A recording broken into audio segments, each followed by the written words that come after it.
तो यूपी में मुस्लिम vote bank के लिए भागम भाग दिखाई दे रहा है। अखिलेश की बैठक में असदुद्दीन ओवैसी पर चर्चा हुई है। सपा की बैठक में एआईएमएम से गठबंधन पर भी चर्चा हुई। तो बड़ी खबर आपको बता दें, उत्तर प्रदेश चुनाव को लेकर लगातार बैठकों का दौर जारी है और कल आपको बता दें कि खासतौर पर अखिलेश यादव ने महत्वपूर्ण बैठक की थी, रणनीति बनाई थी। इसी बीच आपको बता दें कि इस बैठक में असदुद्दीन ओवैसी को लेकर भी चर्चा हुई है। 2027 को लेकर यूपी में लगातार बिसात बिछाई जा रही है। सपा की बैठक में एआईएमआईएम से गठबंधन पर भी चर्चा हुई है। मुस्लिम वोट बैंक की बात की जाए, जो कि कहीं ना कहीं असदुद्दीन ओवैसी के आने के बाद जिस तरह से आप देख रहे हैं कई राज्यों में वो प्रदर्शन कर रहे हैं, तो अखिलेश यादव इसके लिए पहले से ही रणनीति बना रहे हैं। आने वाले चुनाव को लेकर गठबंधन कर सकती है सपा एआईएमएम से। अब देखने वाली बात है कि इस पर असदुद्दीन ओवैसी का क्या टेक होगा।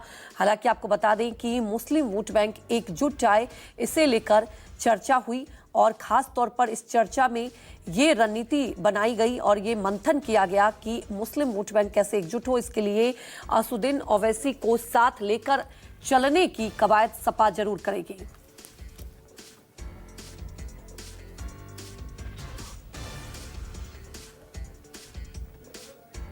मैंने कहा ना, मैंने कहा तो आप कि पीडीए की लड़ाई में जो आ गया साथ उसका स्वागत किया जाएगा।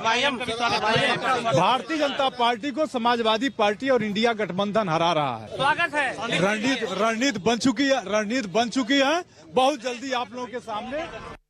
रमाशंकर जी, सबसे पहली बात तो आप हमें स्वागत पब्लिक में आकर कर रहे हैं, मीडिया में कर रहे हैं, लेकिन आप ऐसा स्वागत करते हैं, आप ऐसे मेहमान नवाज हैं कि पहले आप हमें घर बुलाते हैं मीडिया में बयान जारी करके, और उसके बाद में जब हम आपके घर जाते हैं तो आप हमें बेइज्जत करते हैं, हमें जलील करते हैं।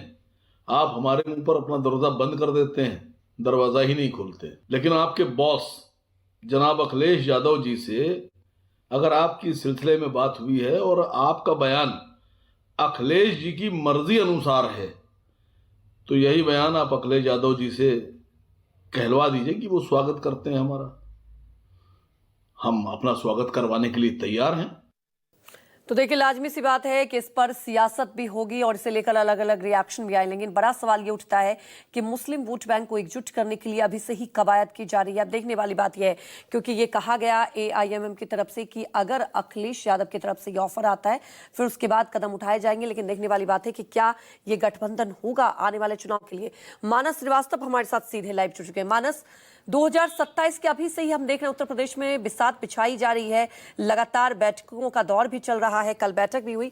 तो इस बैठक में खास रणनीति की बात की जाए तो क्या मुस्लिम वोट बैंक के लिए ठोस कदम उठाए जाएंगे, और क्या आपको लगता है अगर ये गठबंधन होता है तो कितना असर होगा?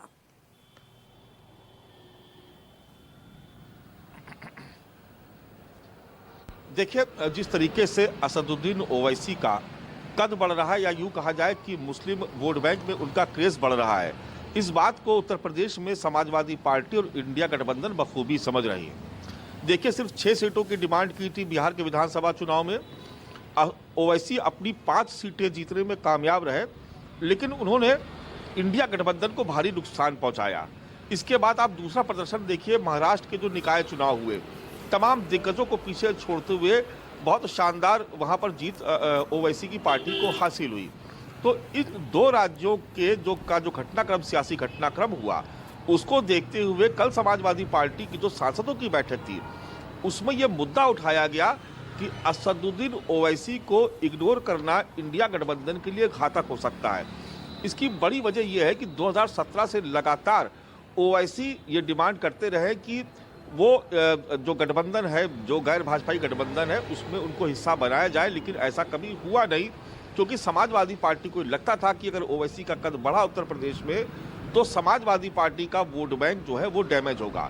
लेकिन अब यह खतरा इस कदर बढ़ चुका है कि समाजवादी पार्टी इसको लेकर सतर्क हो चुकी है और उसको लगता है कि ओवैसी उत्तर प्रदेश में मुस्लिम मतों में बड़ी सेंधमारी कर सकते हैं, और अगर ये सेंधमारी होती है तो इसका सीधा नुकसान इंडिया गठबंधन को होगा, क्योंकि उत्तर प्रदेश में करीब 70 ऐसी विधानसभा सीटें हैं जहां पर मुस्लिम मतदाताओं की जो कुल संख्या है वो 30% से भी ज़्यादा है, और उत्तर प्रदेश में करीब 150 ऐसी विधानसभा सीटें हैं जहां पर मुस्लिम मतदाता अगर एकजुट होकर के वोट करे तो किसी को चुनाव हरवा सकता है या जितवा सकता है। तो अगर सेंधमारी होती है तो ये इसका सीधा नुकसान होगा समाजवादी पार्टी को और इंडिया गठबंधन को। और इसीलिए ये आरोप लगाया जाता है कि ओवैसी बीजेपी की बी टीम है। लेकिन भारतीय जनता पार्टी इस पूरे घटनाक्रम पर नजर बनाए हुए है। उसकी वो कभी नहीं चाहेगी कि ओवैसी इंडिया गठबंधन का हिस्सा बने, क्योंकि अगर ऐसा हुआ तो मुस्लिम मत जो है वो एकजुट हो जाएगा। उसके पास तीसरा कोई विकल्प नहीं होगा कि वो किसी और खाते में जाए, ना वो मायावती की तरफ जाएगा, ना वो बीजेपी से साथ तो वैसे भी नहीं है। तो उसके पास सिर्फ एक रास्ता होगा कि वो इंडिया गठबंधन की तरफ ही एकजुट होकर के वोट करे। और ये समाजवादी पार्टी के लिए बेहद कारगर साबित हो सकता है, क्योंकि बहुत सारी सीटें ऐसी हैं जहां पर विधानसभा चुनाव में हार और जीत का मार्जिन जो होता है वो 2000, 5000 या 10,000 मतों से होता है जी। ऐसे में समाजवादी पार्टी के सांसदों की तरफ से ये सलाह दी गई है कि ओवैसी से बात की जानी चाहिए। बिल्कुल मानस, देखिए ये तो तय है, जुलाई बीजेपी भी इस पर नजर बनाए हैं, क्योंकि बीजेपी को तो ओवैसी के आने से कोई नुकसान नहीं, लेकिन अगर ये साथ चले जाते इंडिया गठबंधन के तो बीजेपी को नुकसान उठाना पड़ सकता है। फिलहाल हमारे साथ आप बने रहिए। इसी बीच एक और